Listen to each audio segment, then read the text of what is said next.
Good afternoon. My name is Adela Raz, and I am the director of Afghanistan Policy Lab at Princeton School of Public and International Affairs. To commemorate the Women's History Month at APL, we have dedicated the month to girls' education.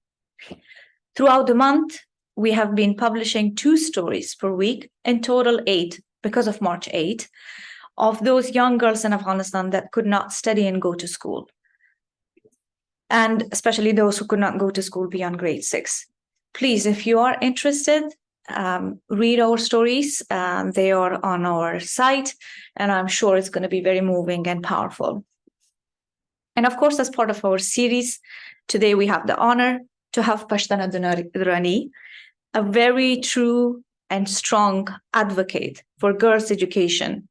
And we have her today to share with us her story, her life story, and of course, her persistence and dedication to this critical cause. To give a brief introduction of Pashtana Durrani, she is a visiting fellow at the Wellesley Center for Women. She is an Afghan human rights activist and community development expert whose focus is girls' education. Durrani is the founder of Learn Afghanistan, a grassroots organization established to safely and securely provide education to girls through a distributed network of tablets, computers using an offline platform.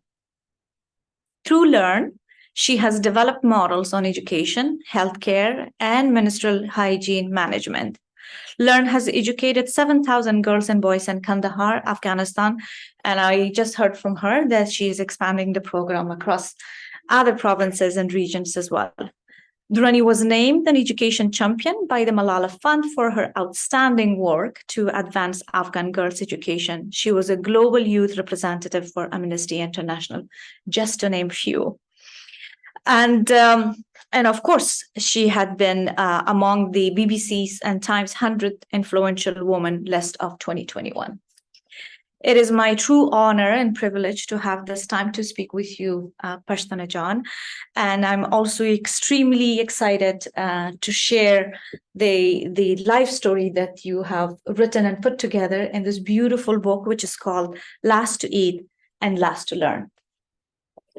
Pashtana, I thought this is brilliant to have you and to have you at Princeton University and to have you at the Afghanistan Policy Lab at this important month. I wanted to start and have a pretty intimate and a learning conversation. First of all, just because I enjoyed the book a lot. So I will start here with telling me where that drive and that thirst for education and as well as your advocacy for this critical cause that you have really put forward as your life goal, and you have not dropped it off based on what I learned from a very childhood. So tell us, when did it start? How did it start? And what it means to you even today? First of all, thank you so much for having me here, and thank you so much for coming here. It's an honor to be beside you. I could never imagine because I used to look up to her on her tweets when she used to tweet, because you were the generation that we wanted to be. Me and Nazila, we were just talking about it. You were the heroes that we wanted to be, and I think that's where it comes from. When I was growing up, I had enough role models that I didn't have to look around. If you stalk me on Facebook and Twitter, you'll see that my old pictures are of women leaders. Yes. Most of them, and it's not from like the modern Afghanistan of 300 years. No, it's from the past 2 decades. So I do think I was very fortunate enough to have those role models, and we were just talking about it. Sure. But then again, at the same time, for me, when it comes to education, that was actually not something that I intended to do. My father wanted me to be a diplomat because, of course, it was such a prestigious thing to do. But then when I went back to Afghanistan the first time, because and you went to Kandahar. Yeah, and I went to Kandahar because I am from Kandahar. And the first time I ended up in Spin Boldak, and the first thing I saw was we were not only returning refugees, but we were also internally displaced people. Absolutely. Within our own province. And the first thing that you witness is that you don't have access to school in a stable district, in a war-free district, which is, by the way, very economically booming. And when I was talking to my cousin, and when I talk to people here in the US, and people are like, oh no, like, Afghans are not interested in education. My cousin read and studied on Thursdays and Fridays from her nephew, and then she would repeat everything the whole week until the next time he came back. And for me, it was so fascinating to see, because I was entitled. I went to good schools. I had access to everything. She had access to nothing, and she still learned, So I just wanted to help her out. And that whole year, it was a lot of back and forth. And then when she ended up in a public school, after this whole transition of shifting her family to the city, getting her on board, you end up in a school that is not even ready to cater to women who have never been to school, Absolutely. So I think Learn was just because we knew that people of Afghanistan wanted education. It was just the gap was such a big gap that somebody needed to talk about it. Somebody needed to question it. And I took it upon myself to question it. I was very entitled back then. I still am, but back then I was way too much. And I thought, I could change it. And honestly, rightfully so, When I went to Kabul the first time, I remember talking to people and they told me, they're like, oh, you will bring changes in education? We had and that back then this policy of one child per laptop failed immensely. So everybody's like, oh no, you can do nothing. Luxury of internet, luxury of electricity, and you want to introduce digital literacy into Afghanistan. But then again, you have to be, these days we use the word delulu, which is delusional. Yes. You have to be delulu enough to find the salulu, which is the solution. And I just believe that I have to do this and I have to find a way. So that's how we did it. Yeah. And I read in your book, you I think one thing that it really inspired me in terms of how your drive arrived for education. It was extremely I think important point that you highlighted. You said you arrived you grew up as a refugee in Pakistan, and when you call yourself to be privileged, but you were a refugee, but still, Yes. I think, born to a family that was, your father was the head of the tribe. Yeah. And for some who may not know, in Afghanistan, that usually is a privilege to have. But of course, it's still very complicated and difficult. And you did mention how difficult it was as a refugee child to go to school in Pakistan. But once you arrived to Afghanistan, and I think what I really like the way how you described that you came to a country where your assumption was that the education system should work because a lot of investment has taken place. And there is a formal school, there is no ban from the government. So this should be perfectly fine. Yeah. But when you arrived, you started to notice within your own family, young girls, that based on there was a lot of time, it was an internal decision at home based on the security, or just based because the school structure was not really catered towards them, or they had internal displacement, as you said, movement. So it was, you were thinking, okay, let's think of a solution that will help a curriculum or a school system that will adapt to the needs of Afghan women and Afghan girls in Afghanistan. And you're right. I think I was also shocked when you said, I thought of technology being a tool. And I think for some of us that are still struggling in a time right now in Afghanistan where schools are formally banned for girls and beyond grade 6.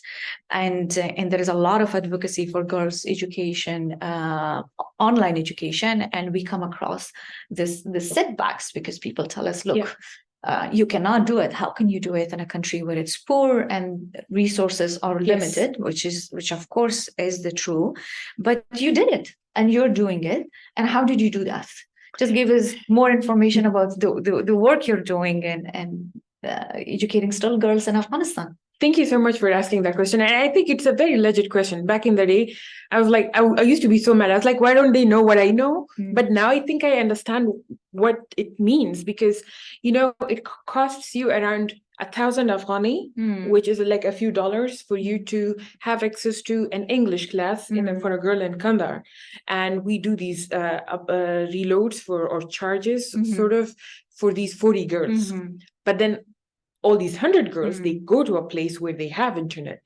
And I have learned one thing is community dedication is very important. Parents have to be involved.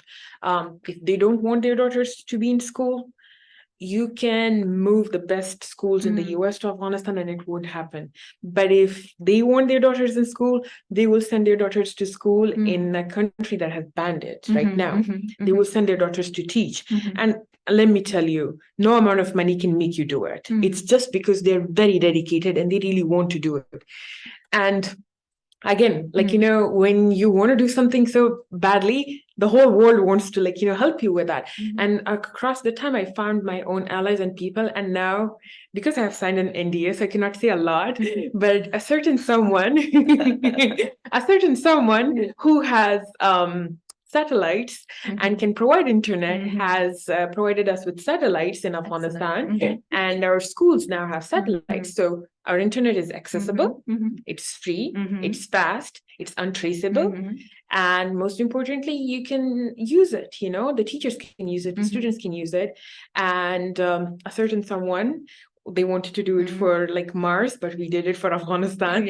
And this has been here's the fun part. I was working on this even back in the day in 2020. So this is not something that just came out of nowhere. We've been working on the satellite program for 4 years now, and it just came into fruition last November. But that's one part of it. There are people who are helping us with radio programs. I didn't know a radio program picked up our content and posted it on their radio programs. And there's an education hour every day that teaches in Pashtana Durrani to kids all over Afghanistan. That's taking back power. You're no more retaining it in a brick and mortar classroom or in somebody's office where they have to allow you to be there. You're making it available. We're working with a SIM card company that I again cannot name. They have all our content uploaded, and you just get an SMS, and the minute you click on it, the splash page opens and you can just access all the learning without any internet. So again, you have to be very delusional to do things like this. Because you should have a strong will the way you had it. You did not give up. Yes, that is true. Everybody challenged you. Definitely. A lot of people on the ground right now, a lot of allies, a lot of Afghan parents are involved in making it happen. The one reason I think they believe in doing it again is because they know if we can make it happen up until now, we can make more bigger things happen. So I think a lot of will goes into it. And again, then I grew up in a household where I had 70 men cousins, and we used to sit at the sarwan like this, and it was a big one, and I was allowed to sit and eat with them, and they used to talk so fast and loud, and my dad used to be like, if you want to talk around them, I have made you sit here, but for you to be heard, you have to talk louder than them. The next time I was on the place, I was talking louder than them. I mean, they're still scared of me, which is a nice thing, but apart from terrorizing my cousins, I don't do anything else. But that sort of gives you confidence, that sort of gives you access, sort of gives you, this belief that you can do it when you're young, So navigating through the personal, cultural part of me that have made me believe that, yes, I can do it while being me from where I am. And also there are resources and I am entitled to access them. So those sort of mentality always helps you. Amazing. I mean, you talk in the book, of course, you talk about your dad, and I think you also just referred to him, and I wanted to bring this up to the audience today as well, that you did grow up in a traditional family household. Yes, very much so. In certain definition, a conservative family Extremely. As well, correct? But here you made it, but you also highlighted the critical role that your dad played in your life as a role model, as somebody who encouraged you constantly, and to surprise of so many of us, because usually in the West, the assumption of an Afghan man, the way you described your father, which was a typical picture of a traditional Afghan man with traditional clothing and attire, and you think he would never do that. How was that? So just share with all of us, like the small stories. I remember in the book you said, how much he emphasized on education. So walk us to understand and walk us to know how impactful he was in your life. Sure. It's a funny thing is, if you look at my profiles online, there are some pictures of him, and when you tried to look for him, I couldn't find it. Actually, I will do it again. When you look for a traditional man, they can be no more traditional than him, because his trousers were like 11 meters long. That's like a very traditional Kandari attire, and his shirts were like extremely long, and his turban, and he used to wear a patu, which is like the definition of a conservative Barakzai Marufai Khan.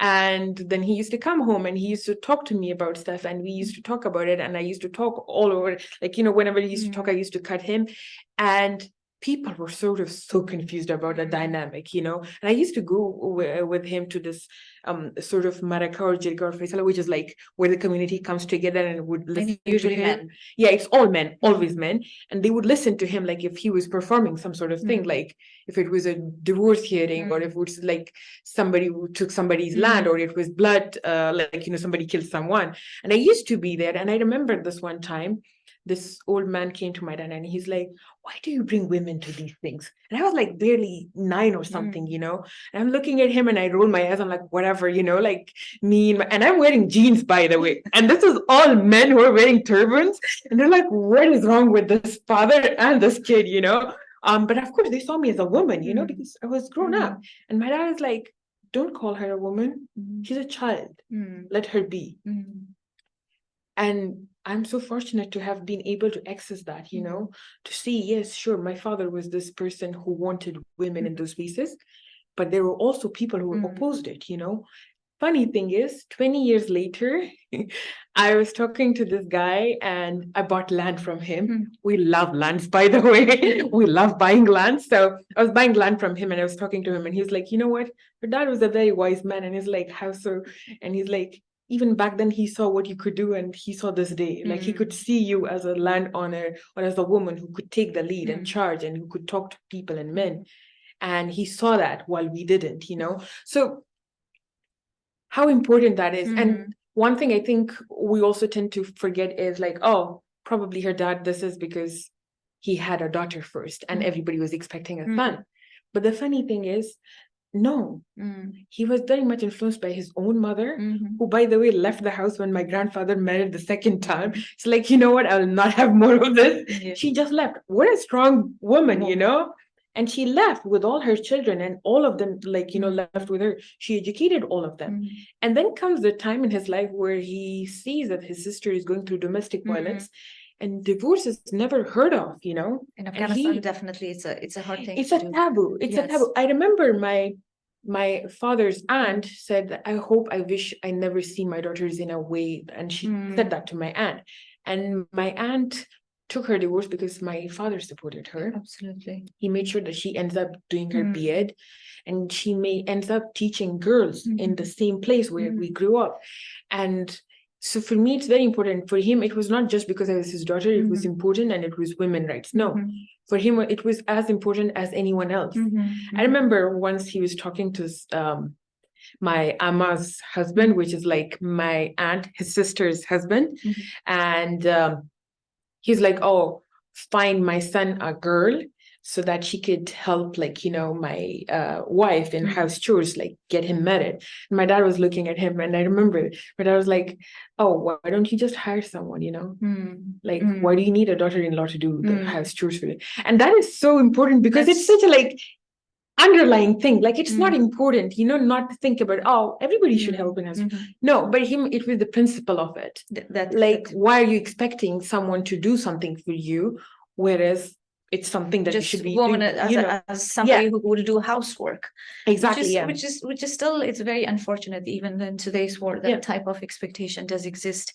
And I'm very happy you brought up the impact of your grandmother, who seemed to be a very prominent and strong woman, and that's the exact reason why your father was such in support of strong women. So I think it really comes back to this element I wanted to highlight. that in today's world where women in Afghanistan, they have a lot of limitations, and then there had been a lot of constraints, but the hope is that those men back at home still would be able. And I think with the work that you're doing, you have probably a lot of those examples where young girls are supported and encouraged by their families to go and continue their education despite the risk that exists. Definitely. And you have pioneered to help it out in a very traditional settings and making sure that they have access to education. So tell me, I know you have programs right now beside Kabul and Kandahar. Where are other provinces? I mean, and I'm saying this just based on if you are able to reveal, but don't give us exact information because it's recorded and publicly available, and I don't want anybody to get into danger and challenge, because Taliban are definitely looking forward. So where you have and the number of students, and then of course you talked about the use of technology, but I also heard that you're also tapping on the role of elders in the community. So how do you do that? Yeah, I mean, there are different programs. So the satellite programs is definitely something that we do in person. The radio program is all over Afghanistan. The SIM card program is all over Afghanistan. But then there's in-person programs that we run throughout different provinces. So of course, Kandahar being the center of it, and then Helmand, and then we have Daikundi that just launched like a few days ago. I'm so proud of it. And then there's Bamyan. It has been one of the strongest schools that we have right now. And we're hoping the same thing in Herat and Kabul, and by 2025 end, I know it sounds ambitious, but we want to do it in all 34 provinces of Afghanistan. Amazing. Making sure that we have 3,400 leaders that are educated, that are smart enough, and they are graduated from grade 12. And all these girls are, by the way, educated from grade 7 to grade 12 right now. So it's beyond the grade 6. Yeah. And we just had our first batch from grade 12 graduate in Kandahar like a few weeks ago. It was like such a blast. Like we had a big party, and it was very nice to see that. So we're doing this. My goal is, like, there's this documentary, and I recommend it to everyone. It's called Daughters of Destiny. So this Indian NRI goes to India and he helps with these Dalit communities where he brings in younger girls and boys who he educates from like primary to grade 12 and then even like post that. And his goal is that these kids are going to touch 100 lives, impact 100 lives. My goal is I'm going to educate 100 girls per province so that at the end of the day, if we do math, I know it's going to sound very irrational, but like, hear me out. So if we do math in the next 5 years or 10 years, 3,400 girls are going to be graduated from 34 provinces. If we see, even if 40% of them end up in administrative tasks, 20% of them hopefully will end up like you in political spaces. And then again, 40% end up in science, technology, and anything else. We'll still have 3 leaders per district who could lead the country into a better space. So it's more like a top-down approach towards harnessing, having leaders that are going to end up like, taking Afghanistan into a better space. So let's see, let's hope. But yeah, that's what we do right now. Congratulations. I do want to make sure that we have time for Q&A, and I'm sure a lot of people are interested, and I think I still have time to ask a few more questions, and then I will open it up. I mean, because I know from the book, and most of us know your work really well, and then I also don't want that we come across really naive, that what you're doing, it sounds so easy and it's so fine, and you're just doing it. And what is this whole fuss about Afghanistan right now at this moment? Taliban banning the schools. Here you go, it's happening. I think it'd be important to you, because this is your character. You don't highlight the challenges. You always go and explain how you did it. But I think I'm going to try hard to push you to a point where you also explain the type of challenges and threats you're facing right now, and you had even faced at the time when, per se, for a lot of us, Talibans were in the rural area, and for some of us who lived in capital cities, we didn't face much of that threat, but the threats were always as a suicide bombers and attacks like that.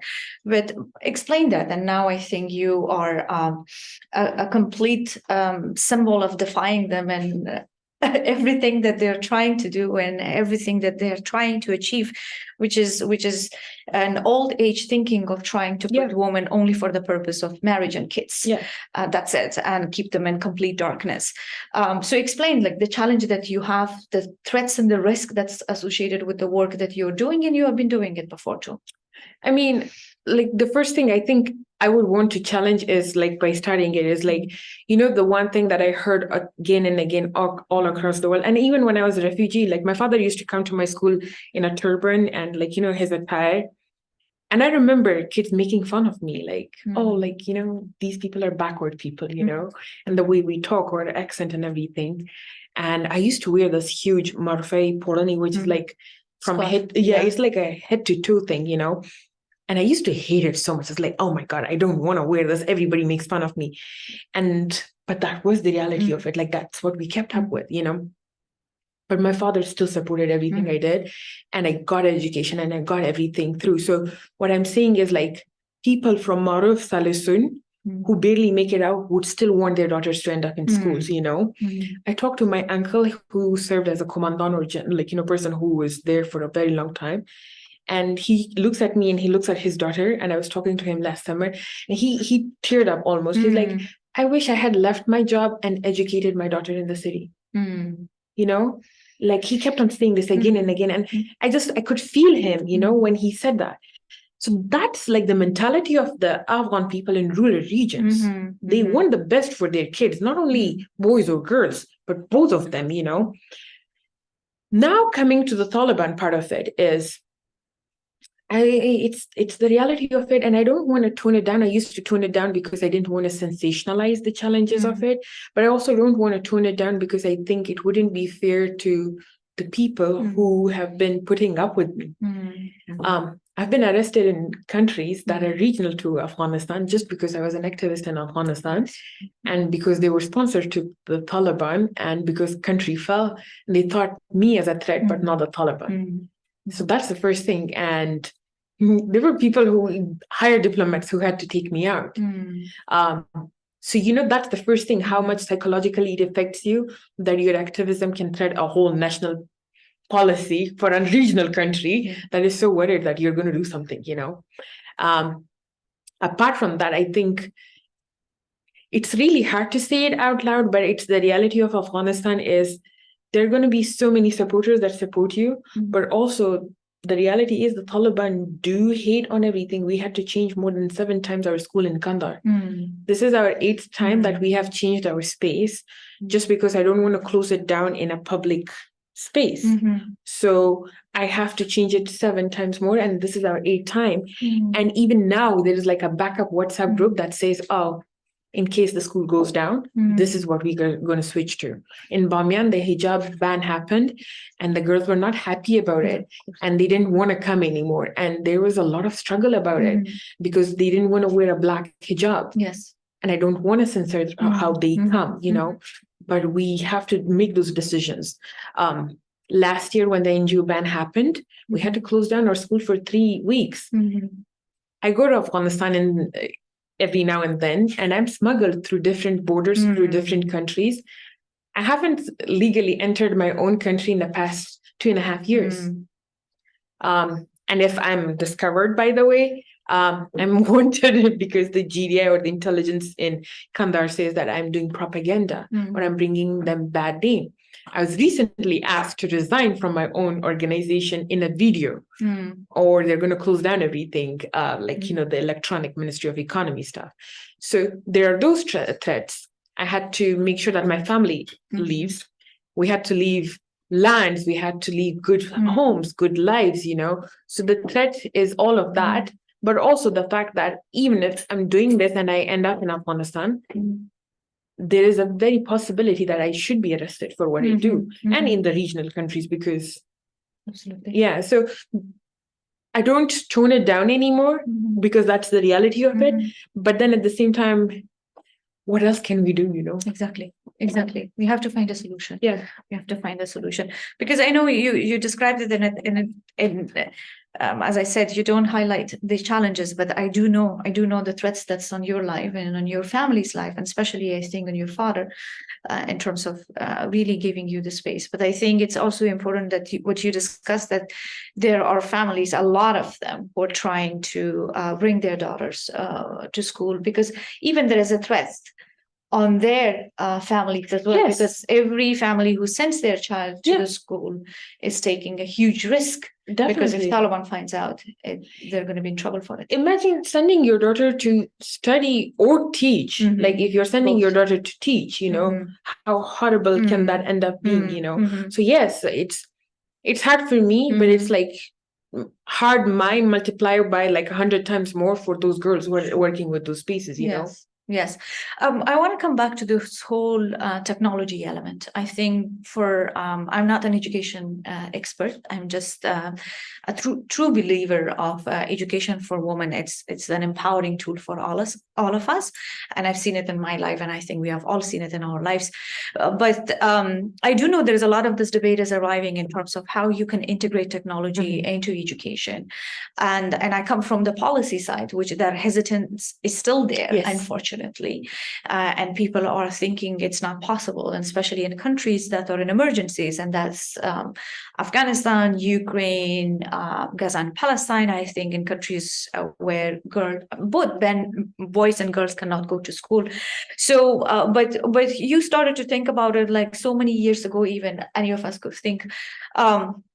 What is your advice to policymakers? I know that it has been a little bit of a debate. I think it's a rising and new theme. We're trying to figure it out how to do it, and especially I think your response towards those who would say for a poor country like Afghanistan, and I think it will happen to any country that's an emergency, resources will be limited. What is your recommendation? What do you tell them? What do you want them to hear and listen? Because I know you probably have other examples as well that people are doing it globally. Oh yeah, definitely. I mean, what research shows right now is yes, technology cannot replace the in-person schooling. And I'm a strong advocate for yes, we should never replace schooling with all technology. I want the schools in Afghanistan to be open. I want the girls in Afghanistan to be able to access public schooling because that is their right as they're born on that land. Absolutely. It belongs to them. And that land should provide for them. So now coming back to, okay, if that is hostile, what should we do about it? And I think with policymakers, they tend to go back and forth a lot on which technology is the best, what should be done, who should channel all of those technologies, what should be the thinking of it. And I do think most of the time that when they take an action, it's way too late. It's way too late. I noticed that in the next 4 or 5 years, world leaders community, international community is going to come up with a transcript program for Afghan girls because there's no way around it. And they're going to come up with a technology that is going to be suitable for them to be accessed in their organization to teach girls. But why take such a long time? And one thing I have seen is like, they sort of think that they can negotiate girls' education. You cannot expect it out of people who have been bombing schools for 20 years. And that's Taliban. They will never change their mentality towards opening up the schools the next morning. Yes. People who threw acids on women's faces. I was reading about Teachers' Day before yesterday for my research, for my midterm, and they said that back in the day in 2004, the first decree that they issued was if the female teachers are teaching something in science, they are supposed to be leaving the school. If they don't, they are supposed to be beaten up. 3, they will be murdered if they don't do that. You know, this is the mentality. This is how they fought this war. So I don't even want to go there. You know, I don't want to go there. So my approach would be find solutions. Right now, there is a company in Netherlands that we work with. They have these bags that are solar panels based and batteries based. So we use those bags to charge our laptops, and they go on for 4 to 5 days of learning school, and then on weekends we recharge them again. So that solves your electricity problem, at least for South and Central Highlands of Afghanistan. And then the second thing we do is, again, the satellites program. It's just an antenna that you put up on your, house, and you can just start accessing internet, and you can learn in your own, native languages. Those are the solutions just on the table. Imagine if people are given the resources to do more research, to do more work, to develop those ideas further. I work with this company called the Rumi Company, and I kept on telling them that no, this needs to be more improved, more improved. Do you know what they did? They conceptualized everything of every concept for Afghans for under 9 minutes. And every time you go there, you can take a quiz. But also, if you don't have internet, you can just download it in a PDF and it stays with you. So this is all feedback. This is all hard work. And I wish the policymakers took an action and said, oh, okay, this is an emergency situation. Let's just find a solution. Start working on this. Let the Afghans, let the generation that has understood Afghanistan, that has access to this community, let them take the charge. We'll support it. We'll take a step back on this, But I do think that the international community still fails to listen to Afghan women. I mean, I saw you when you were talking in Bali, and we have been talking into a vacuum. Nobody listens to us. It's still people who have been to Afghanistan, as I was saying, been there 1 week and they claim that they're experts on Afghanistan and they still want to work on Afghanistan. Yes, I think there is a challenge in overall, as I said, at the policy side and when it comes to the tech world. I think the policy side, we have not really recognized how revolutionized the tech world is. And then we have always looked at it as a threat. Oh, yeah. And we have not integrated it as a possible solution in areas that we definitely policies are not able to find a solution. Yeah. And I think there is I've seen it in multilateral institution as well. I think UN still have not been able, UNICEF and UNESCO have not been able to integrate technology into their work across the world. Yeah. And they are really challenged in terms of increasing the literacy rate in different parts of the world. So I agree. I think it's such a universal challenge that we all have, and hopefully we get more models and more stronger voices like you to help all of us understand. And I also wanted to get you one last point from you, and then I will come and open it up to the audience. I think, as I said, I'm not an educational specialist, but I hear from a lot of people, they say that if there is a gap in education of 3 to 4 years, and even after 3 to 4 years, if you decide to either, if the schools have opened and Afghanistan miraculously, Taliban just makes an exciting decision, say the schools are open, or even you come up with a technological solution, but you have really missed 4 or 5 years that you cannot really catch up with them. What is your reaction, especially for girls? And you talked about early marriages for some of those girls that you knew. How do you respond? I mean, that's the reality of it. I was talking to the people in this morning. More than 300,000 girls won't be able to enter high school this year. Today is the day that more than 300,000 girls are deprived of high school or secondary school as we speak. So imagine that's 300,000 doctors. That's at least we have the figures. Yeah, that's like the supposed figure that cannot enter becoming a midwife, doctor, teacher, anything of that sort, that is going to end up in an early child marriage, an early teenage pregnancy, probably going to lose a lot of blood and postpartum hemorrhage. And most of the time they don't have hospitals. So what happens?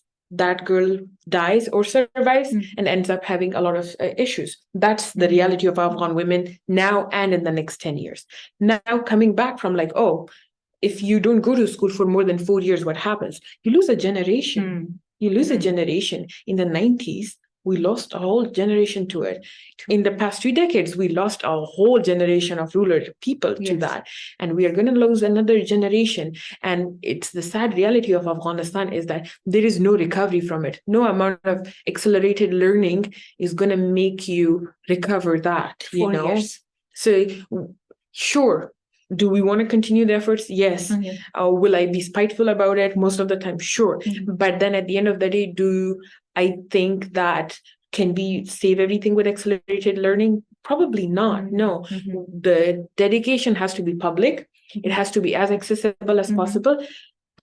And if the schools never open up, let's say, or open up later in lives where this gap continues, the one thing that I think is very important to rethink is we have to make education and information access as accessible as breathing air in Afghanistan.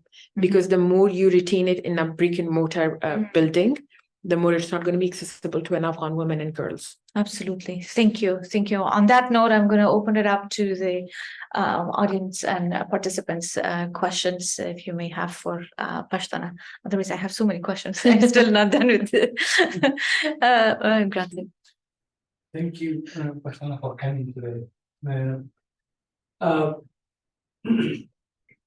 before coming here, we were talking about this pattern of culture and structural violence that is out there in the society in Afghanistan.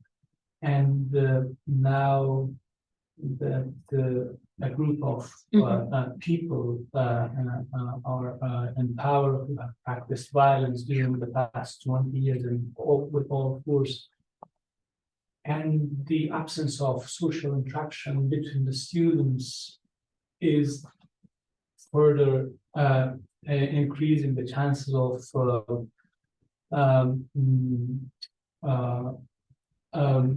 behavioral discrepancies and stuff like that. I'm putting all this to ask what arrangements have you in mind for promoting peace education among students, so to cover this aspect, this going through technology means also Of course. in a way adds to that. So that's a very good question, and I tend to forget because I get very political about stuff, but that's a very good question. A few things that we did and we thought when we took a step back was like, how much do we want our space to be not only biophysics, chemistry space, but also a holistic space where the girl can be the first to learn, the first to eat, which was like, the whole idea of challenging it. The one thing that we integrated into our curriculum was what we call a emotion circle or like feeling circle. And what we do is every week we bring in all the girls, they all sit together. And if it's not Roja or Ramadan, they all come together, we all bring in sweets and they all drink tea. And it's not sort of relationship where you're my teacher and I'm your student and we're all going to be formal about it. No, we all sit together. We talk about what we are feeling that week, what we are going through. How do we want to process it? Do we want to cry it out? Because sometimes they don't have that capacity at home. And then we have this circles that we draw, and there are like patterns where they have to color it. So if they're feeling sad, we color it red, or if they're feeling angry, we color it blue. So these are like different sort of things. And we just integrated this. This was something that we have been working on for like more than a year now. And with a therapist in the US, it was licensed and she gave it to us. So we sent it to Afghanistan. We translated it into Pashto and Dari, and we integrated this into our schools. So now girls need to have access to that. So that's like my approach towards mental health and awareness, because I'm a big believer in all of that, and especially therapy and talking about it, processing it.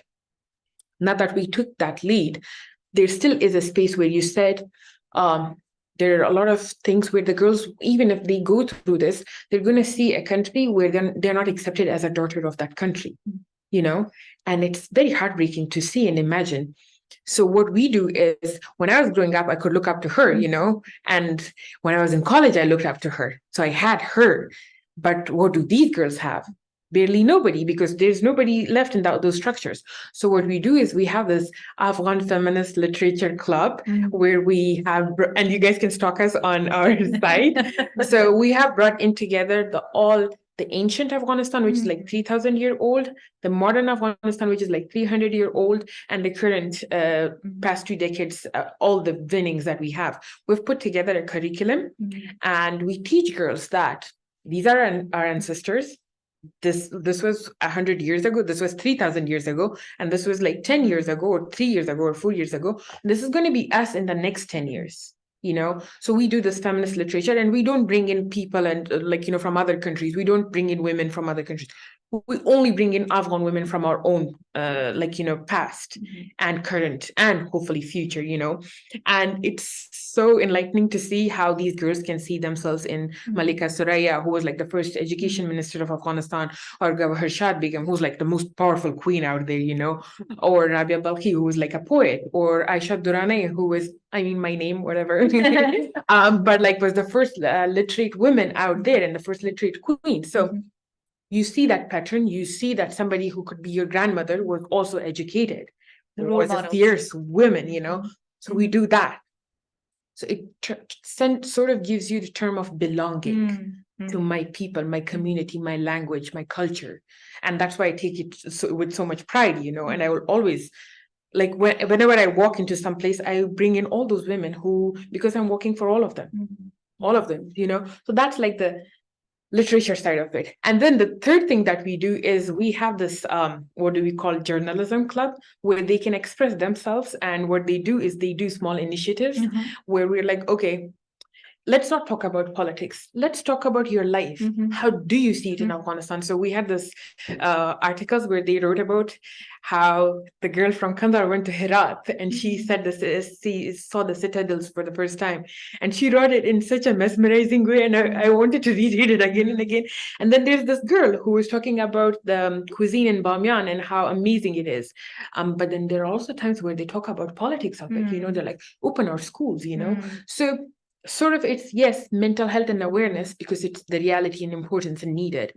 Then there is like, I belong in this community and this country, and this is my land and I own it. You know, in Pashto we say kawala, which is like the papers of this country. Ownership paper, yes, the ownership paper. So I own it as much as they do, you know. And then the third part is, how do I express it? How do I become useful about it? My approach is that if a girl ends up in that space that I'm associated with, it has to be so holistic for them that they are the first priority in that space. They're chosen. So we tend to focus on all of those aspects. I hope to do right by them. There are times where we fail. I'm not going to claim that, no, there are times we do it 100% right, but hoping that we will be better in the future. Yeah. Very nice. Of course. Very nice. Powerful. Powerful. Any other questions? I think I'll raise a question. Please, sure. Yeah, hi everyone. Hi Pashtana. I as a woman from Afghanistan, I just want to say that I'm very proud of you, and it warms my heart that you're here today. I am a part of this conversation, and I'm honored. And I am also a woman from rural Afghanistan. Yeah. I am from rural northern Afghanistan, and all my life I've struggled and I've wrestled with this Western notion that rural Afghan woman does not want education, or isn't as progressive, cannot be as progressive, or men cannot be as progressive. And I'm so glad you raised how your father was so inclusive about it and how he encouraged you. And also, I feel like, and as a Kandahari woman, especially, today an explosion, unfortunately, in Kandahar, and the news title said that as the center of Taliban stronghold, I know. And I'm so glad that you mentioned your education as the center of, You saw that? Yeah, oh my God. That. So when you said the center is the Kandahar, I really like that. And I'm sure you must have thought, as Ms. Ambassador mentioned, you must have thought of these stereotypes and hurdles and challenges. So I just wanted to, and we have undermined, I think, the Taliban machinery of propaganda and how strong they have been in propagating this idea that rural women actually, and rural exactly, people yes, they actually are very happy. And since I've come here, this idea that not educating women is the Afghan culture. So what do you have to say to these people who say this, who constantly, a lot of Western women particularly, suggesting the idea and this discourse and supporting this discourse? Thank you so much for raising that, and thank you so much. I get so mad when people are like, "Oh, strong order of Taliban is like Kandahar," and I'm like, "Oh my God, strong order of Afghanistan is Kandahar," because Kandahar was founded basically onto that, a homeland to Ahmad Shah Baba, a homeland to Malala Yousafzai. So why don't we talk about that? But thank you so much for raising that. I think one thing we tend to ignore is the fact that everybody talking about Afghanistan doesn't make them an expert and representative of Afghanistan. And I don't necessarily ever claim that I'm the representative of Afghan women. I'm one of faction, and there are people out there who believe in things that I do and believe in it. And then there are people who are opposed to it. But what the general feeling about something is, that's very important. When you go into a place, how do they feel about things? There's a woman, and I'm just giving you this example, not that I'm loved, I'm hated most of the time, but hear me out on this one. So there's a woman who's from Maruf. She lost 2 of her sons to the Taliban, and they were both in the military. And she's very old, and she has this old Nokia phone. And she calls my mom, and she says, "I love your daughter so much, and I'm so glad she does what she does." This woman has never been to school. this woman lives in a district that have never seen school. Why is this woman so dedicated to call my mom and tell her this? Why? The common answer is she sees herself in me because I am from that rural region that she is from. She feels that way, that I wish I had that opportunity. I wish my granddaughters have this opportunity that Pashtana had, so that they end up becoming Pashtana or better than Pashtana. So for me, I think those are important things to highlight. A woman who has never been to school thinks like that. It's very important to think about those things. But then again, you said it better than me. You're like, oh, their propaganda machine is so good that they say, oh, all rural people don't want education. If all rural people don't want education, why are they moving to cities to educate their daughters? Why? Why are they fleeing Afghanistan, going to Iran and Pakistan to educate their daughters? Why are they ensuring? Most of the girls that come to our schools are women who are coming from different districts, and they have ended up and shifted and are seeking this. So just because Taliban claim that they know the culture of rural Afghanistan doesn't necessarily mean that they are the representatives, because even what they do, the way they impose their regulations is not Afghan culture. We do jirga. The way they do it is not jirga based, the way we talk about divorces, the way we talk about land issues, it's not necessarily reflected in what they do. So it's very important for me to ensure that our Afghan culture is not forgotten in their Wahhabi thinking way. Those are two separate thinkings. There's, as a Muslim, as an Afghan woman, I don't necessarily ever want to be related or reflecting on what they think is Islam, So it's very important to know all those notions. Very important. Of course. Thank you. Thank you. I think on this note, if there is no other question, I just wanted to bring it to an element of conclusion, but something really important for all of us to take away. It's that what Taliban is right now doing is neither Islamic nor cultural, yes. Right? And I think it's such an easy way for them that when they're challenged, they either blame the religion for it and say they're doing it based on Islam, and then when they come across these Muslim scholars and they cannot really challenge or argue against them, then they blame it on the tradition. And I think it's for us to be wise enough to not buy into their argument, not buy into their propaganda, and really stand against it, because we have been always saying that what Taliban are doing, it's very much theological and their radicalist thinking. And then I think even beyond that, it's what they're doing is beyond fear, because they are afraid of educated Afghan women, because they have seen what they can do. That's your reaction. That's the reality of it. Here's the thing. When you said that, the one thing that clicked in my head is they're so afraid of Afghan women that they are not even in fear of God when they're doing that, and they're manipulating Islam or culture for that. Imagine that. Imagine that. You're literally taking a religion and using that against Afghan women. How manipulative can you be? And then they use culture that is thousands of years old that shows that women were educated, and they still do that, So it's, the end conclusion would be Afghan women are so fierce in history and now that the Taliban are very much scared of it, and rightfully so. I mean, Afghan women Malala literally defeated the whole British army. So Taliban are newbies in that ground now. So I definitely agree with you. I think there's a bright future ahead, hopefully. I'm a hopeless romantic when it comes to Afghanistan. And I do believe that it's a sacred land that is definitely going to be better to its daughters than it has been, Thank you. And I think I would totally remember what you said is Taliban are afraid of not even God, but they're afraid of women. And I think they're afraid of every single woman, especially Afghan woman. Yes. So I think that's going to be my next quote. Thank you. Thank you so much. Thank you so much. I really enjoyed it. Thank you.